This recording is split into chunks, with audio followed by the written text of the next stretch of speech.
चरण कमल की शीतल छाया देती सबको आस है। वासुदेव श्री कृष्ण तेरी मुरली सुनते सुनते कट जाए जीवन पास। हरे कृष्णा। प्रिय भक्तों, माघ मास को माधव का महीना कहा जाता है। पद्म पुराण के अनुसार माघ मास में किए गए जप तप दान और व्रत का फल कई गुना अधिक होता है। यह भी कहा जाता है कि माघ मास में प्रातः काल स्नान करने से मनुष्य अपने पितरों और देवताओं को तृप्त करता है। गरुड़ पुराण में माघ मास के स्नान को स्वर्ग प्राप्ति का साधन बताया गया है और माघ मास में भगवान विष्णु की पूजा करने से, कथा को सुनने से समस्त मनोकामनाएं पूर्ण होती है। यहाँ तक कि महाभारत के अनुशासन पर्व में कहा गया है कि माघ मास में गंगा स्नान दान से व्यक्ति धर्म, अर्थ, काम और मोक्ष चारों पुरुषार्थ को प्राप्त कर सकता है। इतनी बड़ी महिमा है माघ मास की। तो प्रिय भक्त, आज आप माघ मास की संपूर्ण दुर्लभ कथाओं का रसपान करेंगे। हम सच्चे हृदय से भगवान श्री कृष्ण से आपके सुख, शांति और समृद्धि की प्रार्थना करते हैं कि जितने भी कथा प्रेमी वीडियो को लाइक करेंगे, इस कथा को पूरा सुनेंगे, तो उन्हें ईश्वर मानसिक और आध्यात्मिक सुख प्रदान करे। स्कंद पुराण की रेवा खंड में माघ मास स्नान की कथा के उल्लेख में आया है कि प्राचीन काल में नर्मदा तट पर शुभव्रत नाम के एक ब्राह्मण निवास करते थे। वे सभी वेद शास्त्रों के अच्छे ज्ञाता थे, किंतु उनका स्वभाव धन संग्रह करने का अधिक था। उन्होंने धन को बहुत एकत्रित किया। अब जब वह बूढ़े हो गए तो वृद्धावस्था की अवस्था में उन्हें अनेक रोगों ने घेर लिया। तब उन्हें ज्ञान हुआ कि मैंने जीवन धन कमाने में लगा दिया, परलोक सिधारना चाहिए। पर परलोक सिधारने के लिए वह चिंतातुर हो गए। अचानक उन्हें एक श्लोक याद आया जिसमें माघ मास के स्नान की विशेषता बताई गई थी। उन्होंने माघ मास स्नान का संकल्प लिया और माघी नियम नहा सशील सुसते विमुक्त पाप स्त्रत प्रायः इसी लोक के आधार पर नर्मदा में स्नान करने लगे। 9 दिन तक प्रातः नर्मदा में जल स्नान किया और 10वें दिन स्नान के बाद उन्होंने अपना शरीर त्याग कर दिया। शुभव्रत ने जीवन भर कोई अच्छा कार्य नहीं किया था, लेकिन माघ मास में स्नान करके पश्चाताप करने से उसका मन निर्मल हो गया। माघ मास के स्नान से उन्हें स्वर्ग की प्राप्ति हुई। इस तरह जीवन के अंतिम क्षणों में उनका कल्याण हो गया। तो आइए इस बार महाकुंभ के शुभ अवसर पर सर्वप्रथम गणेश जी ने कैसे अपने भक्तों को कुंभ स्नान कराया, इस कथा को सुनिए। एक बार श्री कृष्ण जी पृथ्वी लोक पर भ्रमण करने के लिए आए और वहाँ पर उन्होंने एक खेत में बड़ी सुंदर धान की पैदावार देखी और उन्होंने अनाज के 12 दाने तोड़ लिए। गणेश जी के मन में विचार आया कि हमने इस खेत से जो दाने ले लिए हैं तो इस व्यक्ति ने के हम कर्जदार हो गए, अतः हमें इसकी सेवा करनी चाहिए। खेत किसी सेठ का था। गणेश जी के दाने का ऋण चुकाने के लिए वहाँ पर नौकर बनकर रह गए। श्री गणेश जी 12 दानों के लिए सेठ जी के नौकर बन गए। एक दिन सेठानी सोच से आकर राख से हाथ धोने लगी। तब गणेश जी ने उसके हाथ से राख छीन ली और मिट्टी से हाथ धुलवा दिए। तब सेठानी बहुत नाराज हुई और सेठ जी से जाकर बोली कि कैसे लड़के को आपने नौकरी पर रखा है, इसने तो मेरा हाथ मरोड़ दिया, आपने यह कैसा नौकर रखा है। अब सेठानी जी को गुस्से में देखकर सेठ जी ने गणेश जी को बुलाया और कारण पूछा तो गणेश जी बोले, सेठानी जी राख से हाथ धो रही थी जिससे रिद्धि सिद्धि चली जाती है, जबकि मिट्टी से हाथ धोने से घर में रिद्धि सिद्धि का वास होता है। मैंने तो यह सीख दी है। तब सेठ जी ने सोचा कि गणेश जी तो बहुत समझदार है। अब थोड़े दिनों बाद कुंभ का मेला आया। सेठ जी ने गणेश जी से कहा कि सेठानी को कुंभ के मेले में स्नान करा ले आओ। अब सेठानी किनारे पर बैठ गई और नहा रही थी तो गणेश जी उनका हाथ पकड़कर आगे डुबकी लगवाकर ले आए। घर आकर सेठानी जी ने सेठ जी से शिकायत कर दी और कहा कि देखिए जी, गणेश ने तो मेरी इज्जत ही नहीं की और इतने सारे आदमियों के बीच में से मुझे घसीट कर आगे पानी में ले गए। तब सेठ जी ने गणेश जी से पूछा कि क्यों भाई रे, ऐसा तुमने क्यों किया। तो गणेश जी ने कहा कि सेठ जी, किनारे पर बैठकर गंदे पानी से नहा रही थी सेठानी जी, तभी तो मैंने आगे अच्छे पानी में डुबकी लगवा कर ले आया। डुबकी लगाने से मन निर्मल हो जाता है। जलदेव बड़ी ही प्रसन्न होते हैं। इससे अगले जन्म में बहुत बड़ा राज और राजपाट मिलेगा। अब सेठ जी ने सोचा कि गणेश है तो सच्चा, एक दिन घर में पूजा हो रही थी, हवन हो रहा था। सेठ जी ने गणेश जी से कहा कि जाओ सेठानी को बुलाकर ले आओ। जब गणेश जी सेठानी को बुलाने गए तो सेठानी काली चुनरी ओढ़कर चली आई। तो गणेश जी ने काली चुनरी फाड़ दी और कहा, सेठानी जी लाल चुनरी ओढ़कर चलो। अब सेठानी जी तो नाराज होकर सो गई। सेठ जी ने आकर पूछा, क्या बात है सेठानी, पूजा का समय बीता जा रहा है और तुम यहाँ सोई हो। तब सेठानी जी ने गणेश जी की शिकायत कर दी और कहा कि गणेश जी ने मेरी चुनरी फाड़ दी। अब सेठ जी ने गणेश जी को बुलाकर बहुत डांटा और कहा, तुम बहुत ही बदमाश, बहुत ही शरारती हो गए हो। तो गणेश जी ने कहा कि सेठ जी पूजा पाठ में काले वस्त्र नहीं पहनते, इसीलिए मैंने लाल वस्त्र पहनने के लिए कहा। काला वस्त्र पहनने से कोई भी शुभ काम सफल नहीं होता है। फिर सेठ जी ने सोचा कि गणेश तो समझदार है। एक दिन सेठ जी पूजा करने लगे तो पंडित जी ने बोला कि वह गणेश जी की मूर्ति लाना भूल गए, अब क्या करें। तो गणेश जी बोले कि मेरे को ही मूर्ति बनाकर विराजमान कर लो, आपके सारे काम सफल हो जाएंगे। फिर प्रिय भक्तों, इतना सुनकर सेठ जी को भी बड़ा गुस्सा आया और वे बोले कि तुम तो अब तक सेठानी से ही मजाक करते थे, मेरे से भी करने लग गए। तो गणेश जी ने कहा, मैं मजाक नहीं कर रहा हूँ, मैं तो सच बता रहा हूँ। इतने में ही गणेश जी ने गणेश जी का रूप धारण कर लिया। उसी गणेश जी की पूजा खत्म होते ही गणेश जी अंतर्ध्यान हो गए। सेठ सेठानी को बड़ा ही दुख और उन्होंने कहा कि हमारे पास तो गणेश जी रहते थे और हमने उससे इतना काम कराया। यह सोचकर सेठ सेठानी ने अन्न जल त्याग दिया और एक दिन गणेश जी ने सपने में आकर कहा कि आपके खेत में से मैंने 12 अनाज के दाने तोड़ लिए थे, उसी का दोष उतारने के लिए मैंने आपके घर 12 साल तक नौकरी की। भगवान श्री गणेश ने कहा कि हे सेठानी, तुम सब दुख को त्याग दो और भोजन करो, आज से 9वें महीने सेठानी को पुत्र होगा। यह सुनकर सेठ सेठानी बड़े ही प्रसन्न हुए और उन्होंने भगवान गणेश को प्रणाम किया और उन्होंने अन्न जल ग्रहण किए। 9वें महीने सेठानी को एक सुंदर पुत्र उत्पन्न हुआ और उनका घर भरा पूरा हो गया, खुशियों से परिपूर्ण हो गया। गणेश जी महाराज इस कथा को कहते सुनते हुकार भरते अपने सभी भक्तों की मनोकामना को पूर्ण करना। ओम श्री गंग गणपते नमः। प्रिय भक्तों, यह माघ मास स्नान और दान के लिए जाना जाता है। तो सबसे पहले आइए श्रवण करते हैं स्नान की कथा, तत्पश्चात हम दान की कथा महिमा का श्रवण करेंगे। तो प्रिय भक्तगणों, इससे पहले कि हम कथा को शुरू करें, आप भगवान विष्णु का ध्यान करते हुए भोलेनाथ माता गंगा के लिए एक लाइक जरूर कीजिए। भगवान विष्णु की कृपा आप पर सदा सर्वदा बनी रहे। माघ मास स्नान कथा के अनुसार एक नगर में एक ब्राह्मण दंपति रहते थे और वे दोनों प्रतिदिन 7 कोस दूर गंगा व यमुना नदी में स्नान करने जाते थे। इतनी दूर जाने से आने जाने से ब्राह्मण की पत्नी थक जाया करती थी, इसीलिए एक दिन उसने अपने पति से कहा कि हमारा एक पुत्र होता तो कितना अच्छा रहता, पुत्र की बहू आती तो हमें घर वापस आने पर खाना बना हुआ मिलता और बहू घर का काम भी कर दिया करती। अपनी पत्नी की बात सुनकर ब्राह्मण ने कहा कि हे भाग्यवान, तू सही कह रही है, चल मैं तुझे तेरी बहू ला देता हूँ। ब्राह्मण ने कहा कि एक पोटली में आटा डालकर कुछ मोहरे रख दो। अब ब्राह्मण के कहने अनुसार उसने एक पोटली बांध कर दे दी और उस पोटली को लेकर ब्राह्मण चल दिया। ब्राह्मण को सफ़र के दौरान यमुना के किनारे बहुत ही सुंदर लड़कियां दिखाई दी। वे रेत से घर बनाकर खेल रही थी।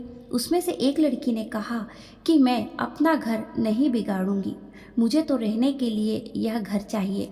लड़की की बात सुनकर ब्राह्मण मन ही मन सोचने लगा कि बहू बनने के लिए यही लड़की उचित है।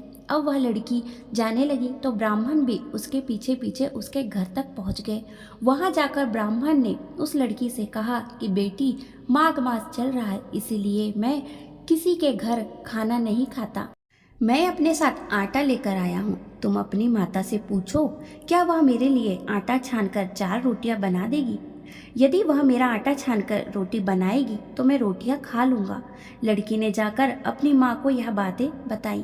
माँ ने कहा ठीक है, जाओ कह दो ब्राह्मण से कि वह अपना आटा दे दे, मैं रोटी बना दूंगी। जब वह आटा छानने लगी तो आटे में से मोहरें निकली और वह सोचने लगी कि जिसके आटे में इतनी मोहरें हैं उसके घर में कितनी मोहरें होंगी। जब ब्राह्मण खाना खाने बैठा तो लड़की की माँ ने उस ब्राह्मण से पूछा कि ब्राह्मण देवता, क्या आपका कोई लड़का है और क्या आप उस लड़के की सगाई करने जा रहे हैं? यह सुनकर ब्राह्मण ने कहा, मेरा लड़का तो काशी में पढ़ने गया है, लेकिन यदि तुम कहो तो खांड अरे से विवाह करा तुम्हारी बेटी को अपने साथ ले जाऊं। लड़की की माँ ने कहा, ठीक है। इस पर लड़की की माँ ने लड़की को खांड अरे से शादी कर उसे ब्राह्मण के साथ भेज दिया। ब्राह्मण ने घर आकर कहा, अरे भगवा भाग्यवान, दरवाजा तो खोल, देख मैं तेरे लिए बहू लेकर आया हूँ। ब्राह्मण की पत्नी भीतर से बोली, हमारा तो कोई बेटा ही नहीं है तो बहू कहाँ से लाए? अरे दुनिया तो ताना मारती है, अब आप भी ताना मारने लगे। ब्राह्मण ने कहा, तू दरवाज़ा खोल कर तो देख। जब ब्राह्मण की पत्नी ने दरवाज़ा खोला तो देखा कि सामने बहू खड़ी है। उसने बहू का स्वागत किया और आदर सत्कार करके अंदर ले गई। अब जब ब्राह्मण अपनी पत्नी के साथ माघ स्नान करने के लिए नदी पर जाता तो पीछे से बहू घर का सारा काम करके खाना बनाकर रख देती थी। वह उसके कपड़े धोती, रात को हाथ पैर भी दबाती। इस तरह बहुत दिन बीत गए। ब्राह्मण ने अपनी बहू से कहा, बहू कभी भी चूल्हे की आग मत बूझने देना और मटके का पानी खत्म मत होने देना। परंतु एक दिन चूल्हे की आग बुझ गई। यह देखकर बहू घबरा गई और भागी भागी अपनी पड़ोसन के पास गई और कहा कि दीदी, मेरे चूल्हे की आग बुझ गई है, मुझे थोड़ी सी आग दे दीजिए। मेरे सास ससुर सुबह माघ स्नान करने के लिए गए हैं, वह थके हुए घर आएंगे, इसलिए मुझे उनके लिए खाना बनाना है। यह सुनकर पड़ोसन ने कहा, तू तो बावली है रे बावली, तुझे यह दोनों मिलकर पागल बना रहे हैं। इनका कोई पुत्र नहीं है, यह तो निसंतान है। बहू ने कहा, ऐसा मत बोलिए, इनका बेटा तो बनारस काशी में पढ़ने गया हुआ है। इस पर पड़ोसन ने कहा, अरे बावली, यह तुझे झूठ बोलकर लाए हैं, मेरी बात सच मान, इनकी कोई बेटा ही नहीं है। अब बहू पड़ोसन की बात में आ गई और कहने लगी कि अब आप ही बताओ मैं क्या करूं। पड़ोसन ने कहा, करना क्या है, जब तुम्हारे सास ससुर आए तो जली हुई रोटियां बनाकर देना, बिना नमक की दाल बना देना।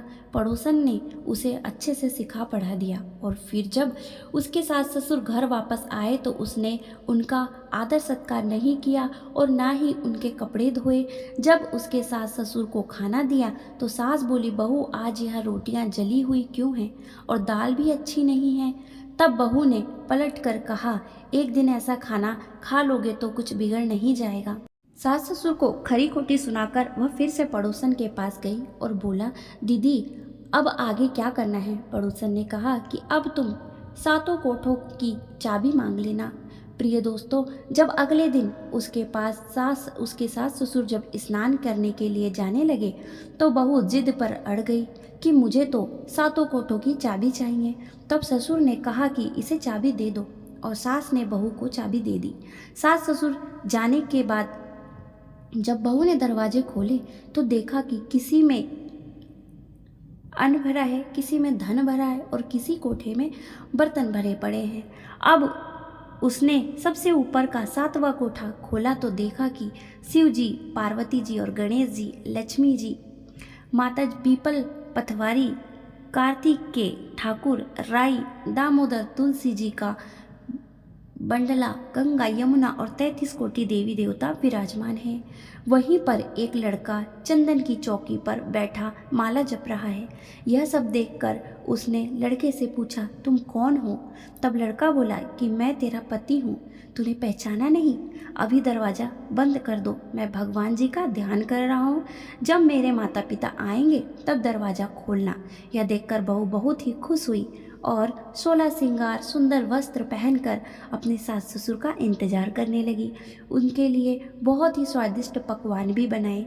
जब उसके पास सास ससुर घर आए तो उसने उनका बड़ा ही आदर सत्कार किया, बड़े ही प्रेम पूर्वक खाना खिलाया और हाथ पैर दबाने लगी। हाथ पैर दबाते दबाते बहू ने कहा, माँ जी आप इतनी दूर गंगा जमुना स्नान करने के लिए जाती हैं, माघ मास में स्नान करती है तो अब आप थक गई होगी, इसीलिए आप घर पर ही स्नान क्यों नहीं करती। यह सुनकर सास कहने लगी, बेटी गंगा यमुना घर पर तो नहीं बहती है ना। तब उसने कहा, माँ जी बहती है, चलो मैं आपको दिखाती हूँ। प्रिय भक्तगणों, जब बहू ने 7वां कोठा खोलकर दिखाया तो उसमें शिव जी, पार्वती जी, गणेश जी, लक्ष्मी जी, पीपल पथवारी, कार्तिकेय भगवान, ठाकुर जी, राय दामोदर, तुलसी जी, बंडला गंगा यमुना बह रही थी और 33 कोटि देवता विराजमान थे। वही चौकी पर बैठा एक लड़का माला जप रहा था। मानो उसे देखकर कहा कि बेटा तू कौन है। लड़का बोला, अरे माँ मैं तेरा बेटा हूँ। तब ब्राह्मणी ने पूछा कि तू कहाँ से आया है बेटे। लड़के ने जवाब दिया, मुझे माघ मास के दामोदर भगवान ने भेजा है, माधव ने भेजा है। माँ ने कहा, बेटा यह संसार कैसे मानेगा कि तू मेरा बेटा है। माँ ने कुछ विद्वान पंडितों से मदद मांगी। पंडितों ने कहा कि हे मैया, इस पार बहू बेटा खड़े हो जाए और उस पार तुम खड़ी हो जाओ और एक खाली कटौती बीच में रख दो। गंगा माता का आवाहन करना, यदि गंगा मैया उसमें प्रकट हो जाए, उसमें जल भर जाए, तब संसार मान लेगा कि यह तेरा बेटा है।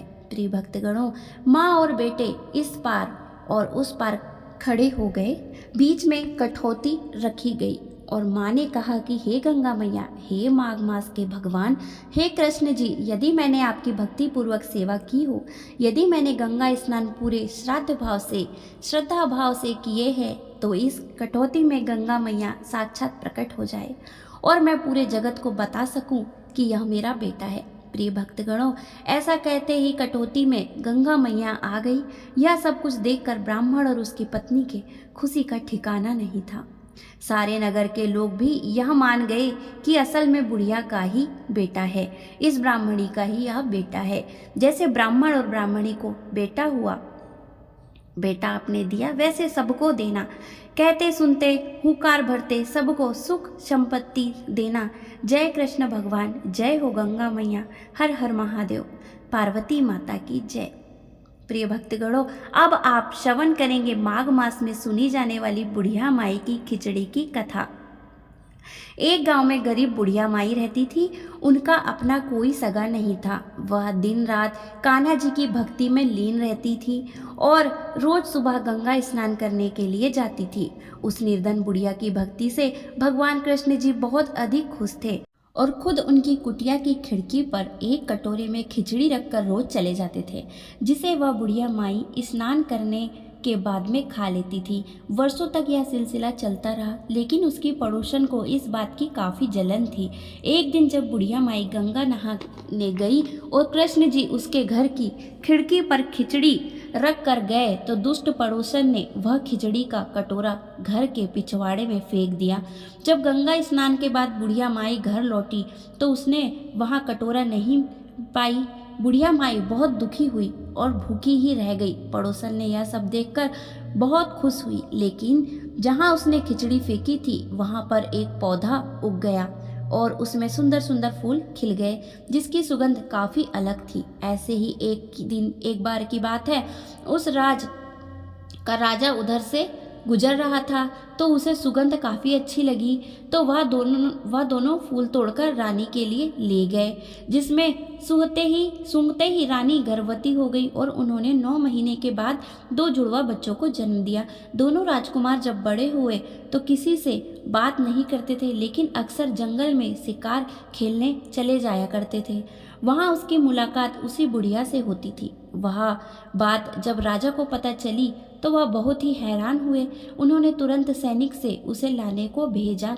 दरबार में जब बुढ़िया महिला पहुंची तो राजा ने पूछा कि मेरे दोनों बेटे किसी से बात नहीं करते, लेकिन आपसे बात करते हैं, क्यों और कैसे? इस पर बुढ़िया ने कहा कि मुझे यह बात तो नहीं पता, लेकिन हाँ, जो मैं अपना खिचड़ी वाला कटोरा खोज रही थी, तब एक दिन यह दोनों मुझे मिले और कहने लगे कि मैं आपका कटोरा हूँ और मैं ही आपकी खिचड़ी हूँ।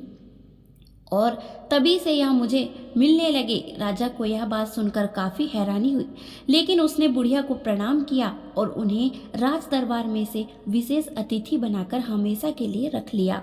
यह बात देखकर दोनों राजकुमार काफ़ी प्रसन्न हुए। उन्होंने तुरंत राजा को प्रणाम किया और दोनों ने बोलना प्रारंभ कर दिया। संयोग से यह सब माघ मास में हुआ था। तब से ही माघ मास में पवित्र नदियों में स्नान करके और घरों में इस दिन खिचड़ी बनाने का रिवाज बन गया है। कृष्ण भगवान जैसे आपने बुढ़िया माई पर कृपा की, वैसे आप अपने सभी भक्तों पर कृपा करना, उनका कल्याण करना। प्रभु की जय हो, श्री हरि की जय हो, श्री गोविंद की जय हो। ओम नमः शिवाय। अब आप सुनेंगे माघ मास स्नान की सास बहू वाली कथा। दो सास और बहू थी। माघ मास आया तो सास बोली, माघ मास स्नान के लिए तीर्थ जाना चाहती हूँ। और बहू बोली, सासू माँ मैं भी चलूँगी। सास बोली, तू अभी छोटी है, अभी मुझे जाने दे, तू बाद में चली जाना। सास तीर्थ पर चली गई। अब क्या था, बहू का बहुत मन था। वह क्या करती कि कुम्हार के घर से बहुत बड़ा कुंडा लेकर आई। रोज एक कुंडा जल भरकर रख दी। अब बहू उसी कुंडे को तीर्थ समझकर उसी में डुबकी लगा लिया करती थी। उधर गंगा में सासू जी की नथ गिर गई। वह कुंडे में नहाती हुई बोली, सासू नाऊं मैं नाऊं, गंगा जी के तरन तार से तर जाऊं। इतने में गंगा की धारा कुंड में आ गई।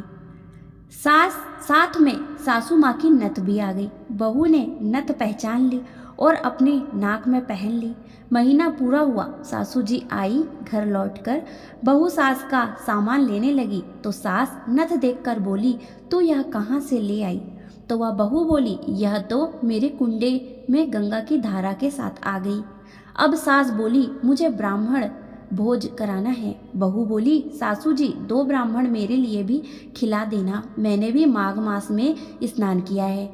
सास ने कहा, तूने कहाँ माघ मास स्नान किया है? तू बहू बोली, ऊपर चलो मैं आपको बताती हूँ। जब वह ऊपर गई तो देखा सारे कुंडे सोने के हो गए। बहू बोली, मैं रोज कुंडा भरकर स्नान रखती थी और सुबह जल्दी उठकर नहाती थी और फिर उल्टा करके रख देती थी। तब सासू बोली, बहू तू बहुत भाग्यवान है जो साक्षात गंगा की तेरे पास आ गई।